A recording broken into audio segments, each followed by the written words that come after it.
this is like the dream and a nightmare at the same time. Hello, my name is Filipe Andrade, I came from Portugal. I'm a comic creator and artist as well, and I'm really happy to be here. It's beautiful. I invite everyone to come here because it's completely, for me, I have my mind blown for the amount of books, for the sun, and for the vibe here, actually. Speaking about the books and artists that kind of inspired me, let's start from Dragon Ball from Akira Toriyama, of course. I've started seeing and watching the animation, and later on I read and actually copy a lot of the Dragon Ball manga. And this is really important for me because I grew up really with this animation, even though it's manga and is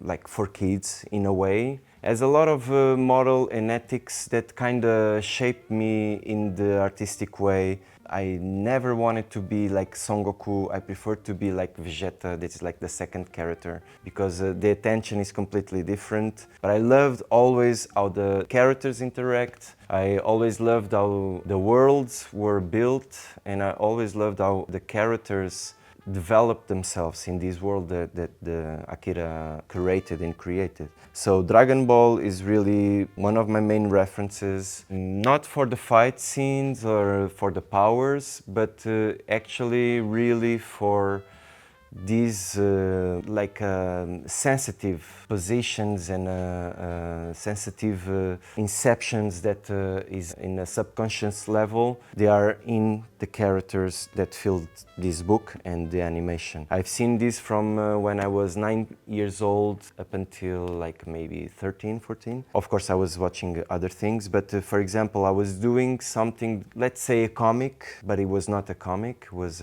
more like a strip, and was about a guy that is developing himself in his own life and in own story. But actually, when I saw Dragon Ball, I saw so many connections with that really naive creation that I've done, that this became like really like something that was really under my skin.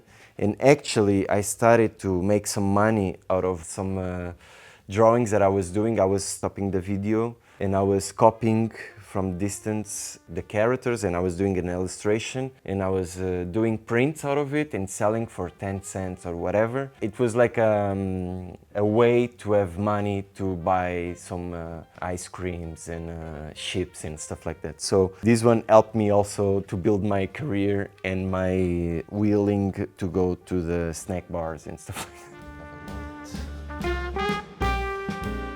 The second one, I would say Art Spiegelman with Mouse, because this one for me was one of the saddest books that I've read, but at the same time is this knowledge how to create, actually report a sad world, but with this twist of having like a not funny moment, but like I would say not make you laugh, but kind of put yourself in not a suffering position. There is a comedy inside the book that helps you navigate through the book. It was the first time that I sensed that is the power actually of the comedy or the jokes, or being like a little bit lighter and zooming out. Even if the world is in a bad place, there is always something that you can have a laugh about it. And this book helped me a lot, understanding that is possible, and actually probably you need this in life, to have this sense of not giving 100% on everything. Maybe 90 is okay, because there is another 10% to release a little bit of that energy, and let's call that part comedy or jokes. Why Toppi? Because for me it's a late discovery.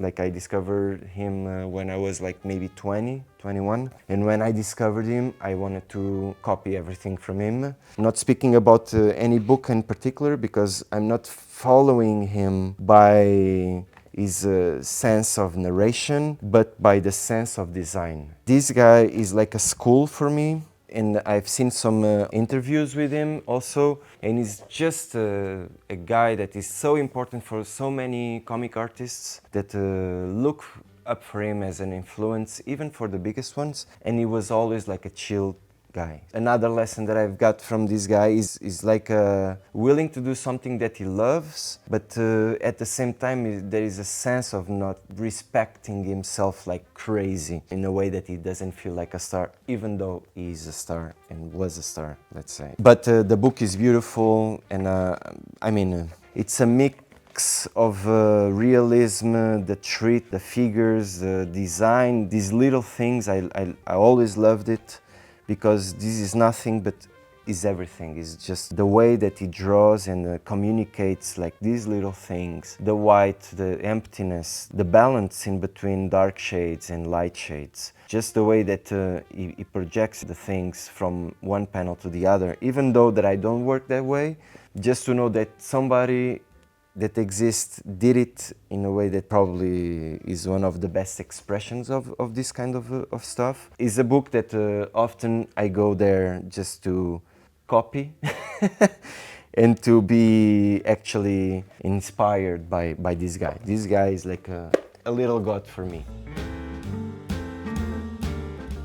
The last book that I've reading is Two Brothers by Gabriel and Fábio, and I got this book from last time that I was in Brazil, and I had the chance to visit their studio, and I was so passionate about it. They have such a good taste. They have such a good quality, not just the narration, the rhythm, or the drawing, but for me, and above all, the writing. It's like a punch in the face, because the dialogues are incredible. The art it's really beautiful, and it's more a little bit connected with the style of Minola that they kind of driven a little bit from there as well.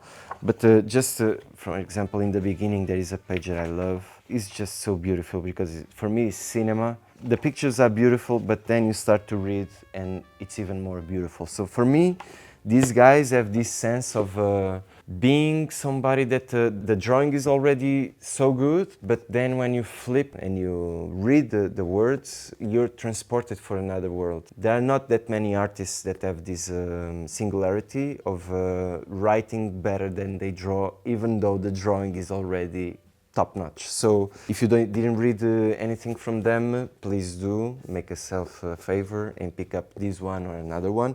Even though this one was my last read, one of my favorites is Daytripper, that actually is compared with one of my books. In San Diego 2000, I think 10 or 11, when Daytripper won the Eisner Award, I was there with them, and we were really happy for them. I mean, we all cheers in this moment. And I kind of erased that moment from my mind, but when Fábio was invited to write some lines for Laila Starr in the French version, it reminded me, because it was written there, of that moment. And for me it was like, yes, okay, there's some projects that actually make sense in a lot of ways. Like I'm doing a project that kind of resonates with this world of the life in memory affects you in a way, and how you develop yourself through it. And 10 years later I do a book that is also praised, didn't win the prize, but also praised by the fans and by these authors, and we were all together, the same language, the same vibe. I have a lot of emotions talking about these guys and about these books. That's it.